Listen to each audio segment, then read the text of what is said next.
अस्सलामुअलैकुम व्यूअर्स। इस उम्मीद के साथ कि आप सब खैरियत से होंगे, दुआ है पाक परवरदिगार से कि वो हमें हासदों के हसद और बुरे लोगों के शर से अपनी पनाह अता फरमाए, आमीन। व्यूअर्स, जैसा कि आप सब जानते हैं कि सर्दियों के इस मौसम में बुखार, नज़ला, ज़ुकाम, खांसी और चेस्ट इन्फेक्शन के मसाइल बहुत ज़्यादा बढ़ जाते हैं। इसी बात को मद्देनज़र रखते हुए आज मैं आपके लिए एक ऐसे कहवे की रेसिपी लेकर आई हूँ जिसके इस्तेमाल से आप इंशाल्लाह बिल्कुल ठीक हो जाएंगे। इस कहवे के इस्तेमाल की वजह से ना सिर्फ आपको महंगी दवाइयों से छुटकारा मिलेगा, बल्कि इसका एक फ़ायदा ये भी है कि इस कहवे के कोई भी साइड इफ़ेक्ट्स नहीं हैं। तो ये कहवा बनाने के लिए आपको बहुत ही कम चीज़ों की ज़रूरत पड़ने वाली है। तो चलिए जल्दी से ये कहवा बनाना शुरू करते हैं। ये कहवा बनाने के लिए यहाँ सबसे पहले मैंने चूल्हे की फ्लेम को कर लिया है ऑन, और अब मैं एक सॉस पैन में तकरीबन 1 गिलास के करीब पानी शामिल करूँगी। मैं यहाँ 1 कप कहवा तैयार कर रही हूँ। अगर आप यहाँ 2 कप कहवा तैयार करना चाहते हैं तो आप 2 गिलास पानी का इस्तेमाल करेंगे। अब ये मेरे पास एक अदरक का छोटा सा टुकड़ा है जिसे मैंने छील लिया था। अब मैं इसे छोटे छोटे पीसेस में करके सॉस पैन में डाल दूँगी। अदरक से जो हमारी खांसी और गले की खराश वगैरह है ख़त्म हो जाती है। अब ये मेरे पास फ्रेश हल्दी है, ये भी मैंने एक छोटा टुकड़ा लिया है, इसे भी मैं बारीक बारीक काट कर इस सॉस पैन में शामिल कर दूंगी। हल्दी के इस्तेमाल से जिस्म के अंदर जितनी भी दर्दें वगैरह होती हैं या जोड़ों में जो बुखार की वजह से दर्द होता है वो ख़त्म हो जाता है।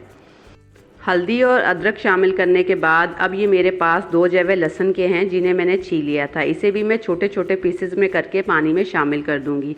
लहसुन जो होता है ये एंटीबैक्टीरियल होता है और ये बैक्टीरियल इन्फेक्शन को ख़त्म करता है। इन तमाम चीज़ों को पानी में शामिल करने के बाद अब मैं इसे बॉयल आने तक पकाऊंगी।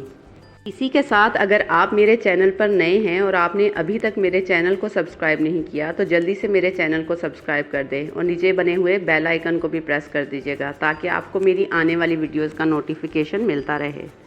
जैसे ही पानी में बॉयल आएगा अब मैं इसमें 1 टी बैग ग्रीन टी का शामिल कर दूंगी। आप ग्रीन टी की जगह यहाँ चाय की पत्ती का इस्तेमाल भी कर सकते हैं, लेकिन ग्रीन टी का इस्तेमाल ज़्यादा बेहतर है। ग्रीन टी शामिल करने के बाद अब मैं इस कहवे को चूल्हे की फ्लेम को लो करते हुए उस वक्त तक पकाऊंगी कि ये बस 1 कप के बराबर रह जाए।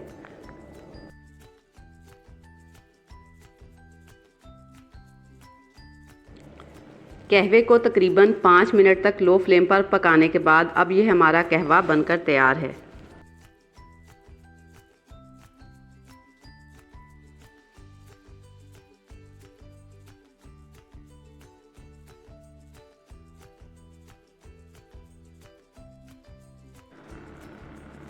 अब मैं इसे किसी स्टेनर की मदद से स्टेन कर लूँगी और इसकी अफादियत को बढ़ाने के लिए अब इस पॉइंट पर मैं इसमें आधा नींबू निचोड़ दूँगी।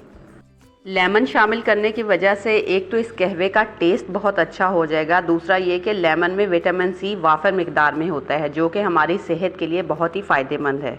लेमन शामिल करने के बाद अब बारी आती है उस आखिरी इंग्रेडिएंट की जिसका इस्तेमाल सुन्नत रसूल है और उसके इस्तेमाल के बहुत से फ़ायदे हैं। जी हाँ, अब मैं इसमें 1 टेबलस्पून भर के शहद का शामिल कर दूँगी। लेमन जूस और शहद को अच्छे से मिक्स करने के बाद अब ये हमारा कहवा बिल्कुल रेडी है। ये कहवा 10 साल से बड़ी उम्र के अफराद के लिए एक बहुत ही अच्छी रेमेडी है जो कि खांसी, नज़ला, ज़ुकाम और बुखार में बहुत ही फ़ायदेमंद है। अगर आपके घर में भी किसी को ये मसाइल दरपेश हैं तो आप भी उन्हें ये कहवा बना के दें। इंशाल्लाह इस कहवे के 1 या 2 बार इस्तेमाल से उनकी सेहत बिल्कुल ठीक हो जाएगी। इसी के साथ मुझे अगली वीडियो तक के लिए इजाज़त दीजिए। अल्लाह हाफिज़।